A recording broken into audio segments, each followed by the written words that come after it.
नमस्ते एंड अस्सलाम वालेकुम ऑल ऑफ यू। आज का जो मेरा टॉपिक है वो है गैस्ट्रोइंटेस्टाइनल डिसऑर्डर का एक टाइप है, ठीक है। तो उसमें हम आज पढ़ेंगे अपेंडिक्स को, और अपेंडिक्स में जो भी इन्फ्लामेशन होती है अपेंडिसाइटिस, उसको हम आज डिस्कस करते हैं कि अपेंडिसाइटिस क्या होता है और उसके अलावा उसके काज कौन से हैं, और ओवरऑल जितनी भी इसकी जो भी काज है, ट्रीटमेंट है, उसको हम डिस्कस करते हैं अपने इस लेक्चर में। बात करते हैं अपेंडिसाइटिस। अपेंडिसाइटिस में हम बात करते हैं appendicitis is the inflammation of the vermiform appendix, they are small intestine and lymphoids, tubulars, bilines and space of at the space of the serums, and it is more common in older children. Appendicitis में क्या होता है कि appendix एक, हम कहते हैं कि अगर हम इंटेस्टाइन की बात करें तो उसके लास्ट में अपेंडिक्स एक नॉन फंक्शनल एक ऑर्गन होता है, वहाँ पे पड़ा रहता है। अगर उसमें इन्फ्लामेशन हो जाए, कोई भी अगर जीआई डिसऑर्डर की वजह से इन्फ्लामेशन होती है, तो फिर वहाँ पे क्या होता है कि इन्फ्लामेशन होने की वजह से वहाँ पे इफेक्ट होता है। और ये मोस्ट कॉमन अगर बात करते हैं तो ओल्डर जो चिल्ड्रन होते हैं उनमें मोस्ट कॉमन होता है। और ब्लाइंड स्पेस वहाँ पे होता है, लाइक ब्लाइंड स्पेस होता है, वहाँ पे इन्फ्लामेशन हो जाती है। और उसके अलावा they may be cause of lymphoid swelling. अगर लिम्फोइड स्वेलिंग है उसकी वजह से भी क्या है कि अपेंडिसाइटिस हो सकता है, रिलेटेड टू वायरल इन्फेक्शन जो इम्पेक्टेड द फेकल मटेरियल पे वो इफेक्ट करता है। अगर कोई भी लिम्फोइड स्वेलिंग है, ठीक है, किसी वायरस की वजह से वहाँ पे इन्फेक्शन हो गया है, वो क्या करेगा, फीकल जो मटेरियल होगा उस पर इफेक्ट करेगा। वो फॉरेन बॉडी जो है ना, पैरासाइट, वो क्या करेगा, वो ट्रांसमिट होके अपेंडिक्स जो अपेंडिसाइटिस करवाएगा और वहाँ पे इफेक्ट करवाएगा। तो ओवरऑल हमें पता चल गया है कि अपेंडिसाइटिस हम कहते हैं किसे हैं, ठीक है, और उसकी वजह से क्या क्या इफेक्ट होते हैं अपेंडिसाइटिस की वजह से। उसके बाद बात करते हैं हम पैथोफिजियो की। पैथोफिजियो में हम देखते हैं कि अगर obstruction to the appendix lead to accumulations of the mucus secretion producing distance, वहाँ पे क्या होगा कि ऑब्स्ट्रक्शन होने की वजह से अपेंडिक्स में अगर ऑब्स्ट्रक्शन हो गई है किसी रीजन की वजह से, तो वो क्या करेगा, असमलेशन करवाएगा। असमलेशन होने की वजह से क्या होगा, वहाँ पे जो म्यूकस सीक्रेशन हो रही है वहाँ पे वो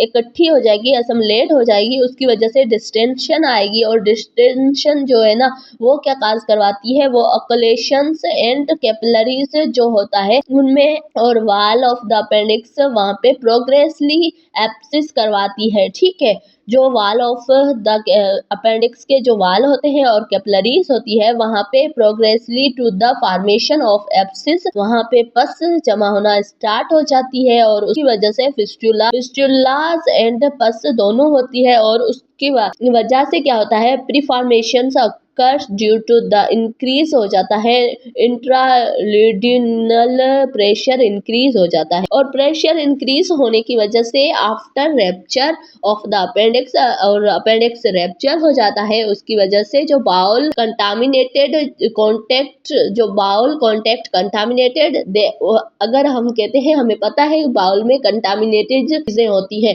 तो वो डायरेक्टली अपेंडिक्स से कॉन्टेक्ट होगा, क्योंकि अपेंडिक्स की जो वाल है वो रैप्चर हो गई है, अपेंडिक्स रैप्चर हो गया है, तो वो डायरेक्ट कांटेक्ट करेगा अपने बाउल से, और उसकी वजह से क्या होगा, रिजल्ट में यही आएगा, वो सेप्टिक कंडीशन में पेशेंट चला जाएगा, क्योंकि वो वहाँ पे इतने बैक्टीरिया, वहाँ पे बहुत ज़्यादा कंटामिनेटेड चीज़ें होती हैं, अगर वो कांटेक्ट में आ गई तो वहाँ पे भी वो एब्सिस करवाती है, इन्फेक्शन करवाती है और इन्फ्लामेशन करवाती है। तो इसकी पैथोफिजियो यही है कि अगर ऑब्स्ट्रक्शन है अपेंडिक्स में, तो उसकी वजह से क्या होता है कि ओवरऑल अपेंडिक्स में सिर्फ ऑब्स्ट्रक्शन होने की वजह से सीक्रेशन म्यूकस की वहाँ पे जमा हो जाती है, उसकी वजह से जो भी वाल है, कैपिलरीज है, वो प्रोग्रेसली क्या हो जाते हैं, वहाँ पे पस हो जाती है, फिस्टुला हो जाता है, और उसकी वजह से क्या होता है कि है ना, वो पस, ये सारी चीजें जो है ना, अपेंडिक्स है उसको रैप्चर करती है, और रैप्चर होने के बाद क्या होता है कि वो कंटामिनेटेड चीजों से कांटेक्ट करता है, बाउल से कांटेक्ट करता है। बाउल के कांटेक्ट होने की वजह से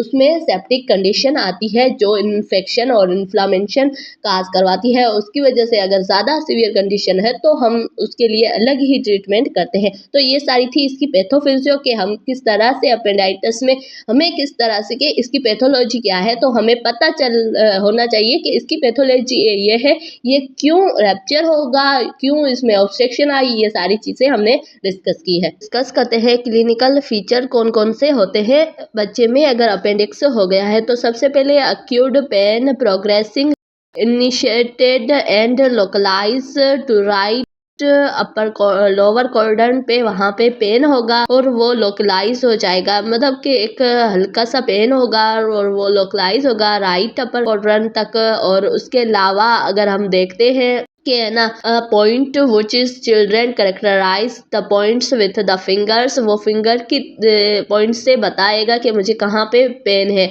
और rebounded abdominal tenderness and palpations, on palpation पे हमें क्या पता चलेगा कि वहाँ पे एब्डोमिन में टेंडरनेस दिखाई देगी। और उसके अलावा Rovsing's sign by the be positive palpation of the left lower कॉर्डन इंक्रीज द पेन। अगर हम वहाँ पे लोअर कॉर्डन पे अगर पल्पेट करते हैं तो ज़्यादा पेन उसको फील होगा। और उसके अलावा facilitate the in the right upper कॉर्डन, और वो लेफ्ट अपर कॉर्डन से राइट साइड पे वो इफेक्टेड होगा, हो चला जाएगा पेन। और उसके अलावा पॉजिटिव हम देखते हैं, पॉजिटिव पॉसिस टेस्ट देखेंगे जिसमें एक्सटेंडेड द हिप एंड, जो भी वहाँ पे हिप है वो एक्सटेंड करके बेडिडक्ट द वहाँ पे थाई और बेडिडक्ट thigh with the patients of the left sides and they are, वहाँ पे वो टेस्ट करेंगे और वहाँ रोटेट करवाएंगे वहाँ की हिप्स को, ताकि हमें वहाँ जो पेन हो रहा है उससे हमें पता चल सके। और हम टेस्ट करवाते हैं ना, तो इस तरह से उसकी एक्समाइन करके हमें पता चलता है कि उसमें ये साइन और सिम्टम्स आ रहे हैं तो फिर उसको हो सकता है। और एनोरेक्सिया देखेंगे, नोजिया वोमिटिंग देखेंगे, वो भी जीआई सिस्टम के ही इफेक्ट है। ठीक है, अगर जीआई में कोई इफेक्ट है तो उसकी वजह से नोजिया वोमिटिंग ये भी मोस्ट कॉमन हम देखेंगे। डायरिया देखेंगे, कॉन्स्टिपेशन देखेंगे। ये क्या है कि ये सारे साइन और सिम्टम्स होते हैं जो बच्चों में आते हैं। अगर हमने अपेंडिक्स को पढ़ा है तो फिर हमें अपेंडिसाइटिस में हमें पता है कि बच्चों में वहाँ पे इन्फ्लामेशन की वजह से ये सारी चीज़ें आएगी, फीवर होगा और चिल्स इन्फ्लामेशन की वजह से होगा। और उसके अलावा स्टेज ऑफ इलेशंस just after perforations and the childrens में side up of the beds appropriately better for risings pulse, और उसको साइड करेंगे बेड के तो फिर उसमें राइजिंग होगी, पल्स रेट, ये सारी चीज़ें हम क्या है उसमें मेजर करते हैं। अगर इलनेस को हमें मेजर करना होता है तो उसका एक स्टेज होता है।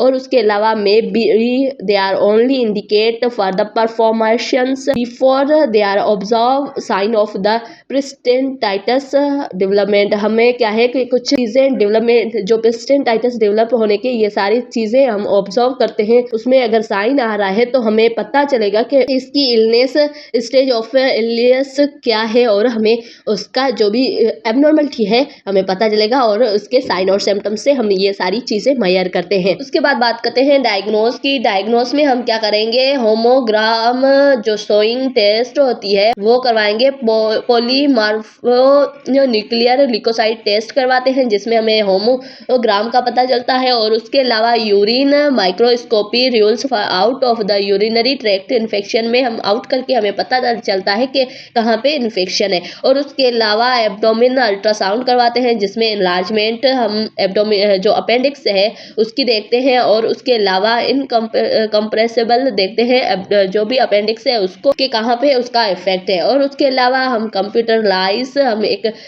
टोनोग्राफी करवाते हैं जिसमें हमें क्या है कि डायग्नोस करते हैं। अगर सब डायग्नोस कंफर्म नहीं है तो लास्ट में हम ये करवाते हैं। उसके बाद बात करते हैं कॉम्प्लिकेशन की कि कौन कौन सी कॉम्प्लिकेशन आती है। ठीक है, rapture of the appendix rapture हो जाता है और वहाँ पे क्या है कि इंटेस्टाइनल परफॉर्मेशन है ना, वो भी क्या होती है, इफेक्टेड होती है। और उसके अलावा जो पेरिटोनिटाइटिस हो जाता है और पैरालाइटिक इलियस पैरालाइटिक हो जाता है। और उसके अलावा जो पेल्विक एंड सब फेरेनिक एब्सिस होना, ये सारी क्या है कि इसकी वजह से कॉम्प्लिकेशन आती है। अपेंडिसाइटिस हो गया है पेशेंट में तो फिर ये सारी कॉम्प्लिकेशन उसको दिखाई देती है। ट्रीटमेंट की बात करते हैं। ट्रीटमेंट में हम क्या देते हैं, सपोर्टिव मैनेजमेंट में हम इंट्रावेनस फ्लूइड देते हैं, एंटीबायोटिक देते हैं, एनालॉगिस्ट देते हैं ताकि उसका जो फीवर है वो रिलीफ हो सके, उसका पेन जो अपेंडिक्स में हो रहा है वो रिलीफ हो सके।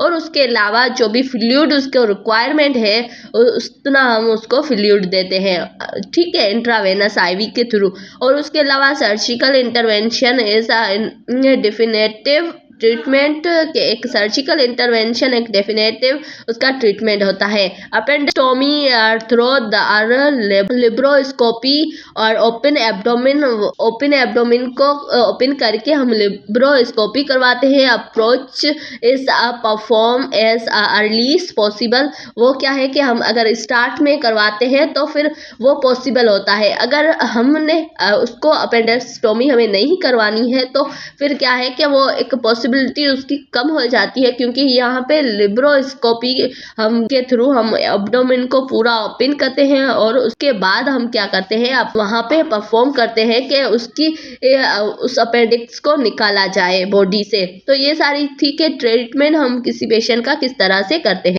उसके बाद डिस्कस करते हैं नर्सिंग मैनेजमेंट। नर्सिंग मैनेजमेंट में हम सबसे पहले करेंगे असेसमेंट। असेसमेंट में assess the severity of the pain, vomiting and diarrhoea. हम देखेंगे कि पेशेंट में कितनी सीवियरिटी का पेन हो रहा है, दर्द कितना हो रहा है और उसको वोमिटिंग या फिर डायरिया कितना है, वो सारी चीजें हम देखते हैं उनकी सीवियरिटी को। और उसके अलावा मॉनिटर करते हैं उसका टेम्परेचर फॉर फीवर। हम देखेंगे कि उसका टेम्परेचर कितना है, क्योंकि इन्फ्लामेशन होने की वजह से फीवर होता है पेशेंट को। और उसके अलावा watch for the symptoms of the perforations, और कौन कौन से सिम्टम्स आ रहे हैं इस जो अपेंडिक्स की एबनॉर्मलिटी की वजह से, वो भी हम देखते हैं पेशेंट में। उसके अलावा हम डिस्कस करते हैं प्री ऑपरेशनल केयर क्या क्या होती है। Acute pain related to the distensions intestinal tissues by the inflammation, वो देखेंगे। और उसके अलावा कि कितना पेन हो रहा है, क्योंकि प्री ऑपरेशनल हमें ये केयर देनी जरूरी होती है, नर्सिंग का काम होता है उसकी मैनेजमेंट करना। Risk for deficiency fluid volume related to pre operational vomiting अगर हो रही है उसकी वजह से कितना फ्लूइड की डिफिशियंसी है तो वो भी हम पूरी करते हैं। उसके अलावा risk for infection, unplanned surgery हो रही है तो उसके जो भी इन्फेक्शन के रिस्क है उसको भी हम कम करते हैं। अगर पोस्ट ऑपरेशनल केयर की बात करते हैं, पोस्ट ऑपरेशनल केयर मींस के अगर हम ऑपरेशन हो गया है पेशेंट का तो फिर क्या कह देंगे कि एक्यूट जो पेन होगा related to present of the post operational wounded जो भी होगा, क्योंकि अपेंडोटोमी हुई है तो उसमें वाउंड होगा, जख्म होगा, उसका जो पेन होगा उसको हम रिलीव करेंगे। और उसके अलावा empire nutritional less than body requirement, अगर हम देखेंगे कि बॉडी को रिक्वायरमेंट कितनी है और उसको न्यूट्रिएंट्स कितने पेशेंट को हम दे रहे हैं, वो भी हम क्या करते हैं इसमें मेजर करते हैं, देखते हैं। और उसके अलावा रिड्यूस करेंगे एनोरेक्सिया, वोमिटिंग को, नोजिया को हम कम करेंगे। और उसके अलावा risk for infection related to surgery, incisions, और जहाँ पे सर्जरी हुई है, इंसिशन हुआ है, वहाँ के जो इन्फेक्शन के रिस्क होंगे उसके रिलेटेड भी हम उसको एक एजुकेट देंगे और ट्रीटमेंट उसकी देंगे। और उसके अलावा deficiency knowledge related to lack of informations, उनको इतनी इंफॉर्मेशंस नहीं होती है, लेक ऑफ इंफॉर्मेशन की वजह से हम उनको नॉलेज देंगे और अपना जो भी प्रोसीजर है होम केयर होगी उसके बाद। Thank you so much. आज का वीडियो इतना ही, मिलते हैं नेक्स्ट वीडियो में। Take care.